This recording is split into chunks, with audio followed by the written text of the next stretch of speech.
October, nagme-message na ako sa iyo kung anong update. Kasi March pa lang, nag-apply na kami sa iyo at ang sabi mo, gagabayan mo kami, i-assess mo. At saka second, ang sabi mo, wala kayong contact kasi sinabihan kayo. Pero sir, pareho-pareho tayo dito nasa Dubai. Alam mo magiging problema, ang mga scammer dito, malaki magiging problema pag nang-scam tayo ng tao. Pero bakit wala kayong personal contact sa amin? Ni personal FB mo, hindi namin alam. Through Bridgeway Dex, Jello, kung ano-ano lang sinesendan nyo sa amin. So paano namin kayo makukuha na ng mga personal info nyo? Ang ibinigay mo lang sa aking ID, yung ID ni Era. Yung ID mo, wala. Pinuntahan kita sa agency, personal. Ang babait ninyo, para kayong mga pusang nangingiyaw kasi mag-aabot kami sa'yo ng pera. Pero nung pagdating ng makalipas ng ilang araw, ilang linggo, nagbayad kami sa'yo, parang wala na. Ano sagot mo sa akin? Wala na kayong alam dyan. By September pa lang yun Ba't paano nyo sasabihin wala kayong alam? Pare-pare tayo nasa Dubai, naglulukuhan pa ba tayo? Okay. Can I speak po? Can I answer all your statement po?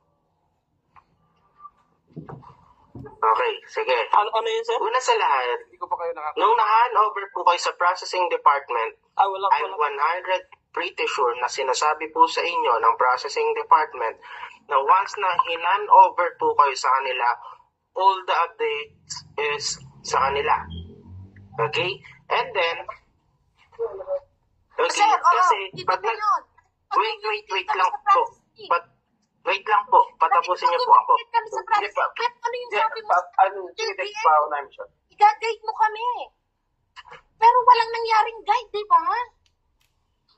Ano sabi mo sa akin? Wala ka ng pakailang. Wala kaming alam dyan. So, saan namin tataputin yung 2,500 grams? Sa utang lang yun. Yan o. Hindi namin yung hinutang namin yun sa anak ko. Sana mag-a-apply pa ako sa iyo. Dahil sana kami mag-asawa dito. Dahil sana kami ng-asawa tinarantado nyo. Wait lang. Anong program nyo ba? Pareho. New Zealand yan sila. New Zealand. Okay. Sige. Ano, Tex? Ibigay mo sa akin ang personal info mo? Magharap tayo ngayon sa pulis? Magko-complain ako? Sabihin mo sa akin kung nasan si Era. Imposible hindi mo alam kung nasan si Era, which is nasa Dubai lang din si Era. Imposible wala kang contact. Nagkaroon nga kayo ng bagong agency. Hindi mo alam? Huwag mo naman kaming gaguhin, Dex. Pareho na tayo nasa Dubai. Tinatarantado mo mga tao. Hindi basta pera yan. Inuutang yan. Yung iba, single mother pa. Inuuna yung pag-alis nila para matulungan ng mga anak nila. Pero anong ginawa? Utang na. Pinakakaan sa pamilya nyo. Utang. Panggagago. Sinong hindi mag-isip ulo ko sa inyo? Okay lang sana kung 20,000 yan. Tangina, 100,000. Wait lang po. Silatin muna natin sila Sir Dex at Jello. O yun, Dex. Nag-message ako. Tingnan mo yung messenger mo. Mag-reply ka mo. Alam mo ang kontak ko. Hindi. Sige po si Madam muna. Sinayaan niyo lang po siya. Tapusin niya po muna lang. Hihintayin kita mag-message ngayon kung gusto mo kahit 10 oras ng gabi haharap tayo sa pulis. Lahat ng documents nasa akin. May perma kayo. Ngayon, kung talagang wala kang kinalaman sa agency mo, humarap tayo sa pulis. Isama mo si Jello. Kung burjuman, liga ka lang. Hinahamon kita ngayon. Hindi na para maibalik sa akin yung 8,500 para doon sa mga taong naloko nyo iba't ibang bansa. Pumunta tayo sa pulis ngayon. Susugal ako ngayong araw na to. Tingnan natin kung sinong makukulong sa atin. Kung talagang ka sa mga taong kausap mo ngayon, makikipagkita ka sa akin ngayon. Wait, ma'am. Kayong dalawa ni Jello, humarap tayo sa pulis. Ma'am, bigyan po natin sila ng... Wait lang. Pwedeng ako naman magsalita. Okay. Sa part na yun, madam, okay. Sa ERA, mismo sa ERA po, hindi po nagpapalito sa amin. Okay. Kaya hindi rin po namin alam. Wala po sa amin ang nakalam po saan po yung bahay niya dito. Okay, wala po. And yung contact niya po, ano po ba yung, kayo po ba na-contact niyo po ba? Last concern ko na lang to. Pare-pareho tayo nasa Dubai. Kahit hindi mo alam kung nasan si Era, pumunta tayo sa pulis, ibigay namin ng ID, matitrace sa pulis si Era. Ama ko mali. EID? May ID ako ni Era, may ID ka ni Era. O kung gusto mo, pumunta tayo, nasaan ba? Nasaan kita? Kung meron kang Emirates ID ni Miss Era, bakit hindi niyo pa po napakita ng sa polis? Kung yan po ang Eh, paraan. bakit mo ako utusan? Ikaw ang ikaw ang consultant. Kala ko ba nasa aming kampanig? Hindi, si Jello po ito, yung kausap niyo po ngayon. O, akala ko nasa panig kayo ng mga ng mga aplikante. Bakit Yes hindi po. kayo sumamang dalawa? Wait lang po. Okay. Ano to, hinukuha niyo lang kayo sa mga aplikante? Hindi po. Pagkakabayin niyo na lang naman? Sabihin natin, ganyan, okay. Sabihin natin, irereklamo mo ako. Okay. Irereklamo mo ako. Ako ba ang nakausap mo? Hindi man ikaw. Pero kayo ang Okay. tao ni Era. Bakit mo ako? At ang nyo, Natawa ko ni ginagawa Era. ninyo. Wala akong niloko sa kliyente ko. Naging transparent ako lahat sa kanya. May kliyente ba ako dito? Pag-arista na po nga kung may kliyente po ako dito. Wala po. Wala po nag-reason hand. Kahit sino O, po. sabihin na natin wala kang kliyente. Di ba nagtatrabaho kayo sa Bridgeway? Kaya sabi ko Opo. sa inyo, kung talagang concern kayo sa mga taong niloko ng Bridgeway, bakit hindi kayo ipagkita sa amin ng personal, kumarap tayo sa pulis, at explain natin lahat ang nangyari. Tama ako ba? Okay. Okay. Ilan po yan? Nasaan ka ngayon? Nasaan ka ngayon? Ngayon po. Pupuntahan kita Sige ngayon. po. Pwede po, kahit mamayang gabi po. Sige po. Ay, hindi ko. Walang Pasusunod po mamayang kayo. gabi. Walang mamayang gabi ngayon Pwede. na. Bakit Eh, baka mamayang pwede gabi? po makapag-less. Gusto niyo, no? Opo. Di ba nag-uusap pa po tayo lahat dito? O sige, hihintayin kita hanggang kahit magdamag yan. Sige po. Ako. Huwag na Sige, kasi pagharap po ako magpalusot sa kasi inyo. hindi Hindi po ako nagpapalusot. Ma'am. Hindi po ako nagpapalusot. Wait lang po Okay. natin magsalita, ma'am Jared. Hindi po ako nagpapalusot. Okay? Hindi po ako nagpapalusot. Sige, sir. Sige. Ako po, gusto ko pong makatulong sa inyo. Gusto ko pong makatulong sa inyo. Okay? Wala po akong makikita dito. O sige, kung gusto mo Wala po. makatulong, pag ano tayo sa pulis ngayon, magharap-harap tayo. Okay po. Wala po. Paliwali. Okay, kaliwali pala naman eh. Di okay, fine. At least Opo. makita-kita tayo Sige po. mamaya. Ma'am. Opo. Sige. Pwede po bang pagsalitain mo natin para ano natin yung panic na ma'am. Jared. Sorry po ah. Kasi sa part ko, ako, tumulong, wala akong kliyente dito, Nathan. Pero hindi ako tumulong. Binigay ko yung dapat ko may bigay. Tama. Binigay ko yung dapat ko may bigay.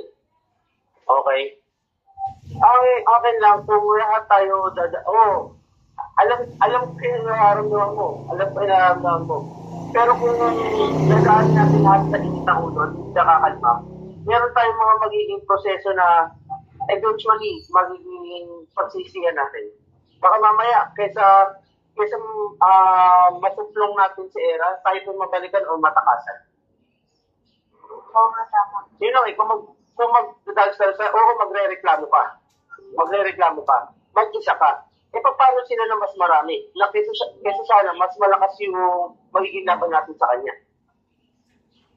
Kasi kung totoo, sir, kailan nag-apply si Madam? Let's see kung sumagot. Kailan nag-apply si Madam? March. March. So, March. Kung susundin ang contract pinirmahan nyo kay Era, kung ang in-apply ni Madam New Zealand or Canada, ipipresent lang ni Era yung pinirmahan nyo po na 18 months, hindi pa po kayo makapag-refund. And kapag napulabog na po siya dahil sa gagawin natin, magkakaroon siya ng paraan para makatakas po. Tama. Napakadali niyan. Ipapakita niya lang yung kontrata na, pinag-usapan namin 18 months. Bakit tapos sabi 18 months? Yan lang po ipapakita niya. Ako po sinasabi ko sa inyo kung ano yung possible na mangyari kung ngayon po, bubulagugin na po natin siya agad nang wala pa po tayo sapat na ebidensya. Kasi ibabalik niya lang sa atin kung ano po yung pinirmahan niyo. Oo nga, tama. And then worst case scenario, Dex, mamaya ka, Dex. Ngayon, kapag nabulabog na siya, ano magiging habol natin ngayon? Kahit yung 8-5 mo, madam, kung magkaroon silang fine, may makuha ba tayo? May isang 5%? Baka kahit 50 dirhams, wala tayo makuha. O ngayon, pag-isipan niyo po yung sinabi ko. Sige po, anda po may pagkita, sa totoo lang. Andito po ako sa union. Kumakain lang po ako. Sir Delio, Bulabugin natin siya. isendin mo na natin yung... Opo, naintindihan ko po yung parte niya. Pero yun po, opo. Pero kung yun nga po sinasabi ko, kung paiiranin po natin, hindi natin ang ulo, magkakaroon po tayo ng mga hakbang na sa dulo, is tayo lang din na maiiratan. Kaya nga po, kaya po tayo nandito, nagtutulungan, para po masuplong po natin siya. Gagawa tayong entrapment eh. Saka mangyayari. Mahuli mo ba yung tao na isisigaw mo na, o huliin ka na namin? O, Saka mangyayari. hindi pa makatakbo yan. Ito pa isang mangyayari dyan. Totoo po, pare-parehas lang tayong biktima dito. Let's say, halimbawa, na kayo ng pulis, nagpunta kayo ng pulis,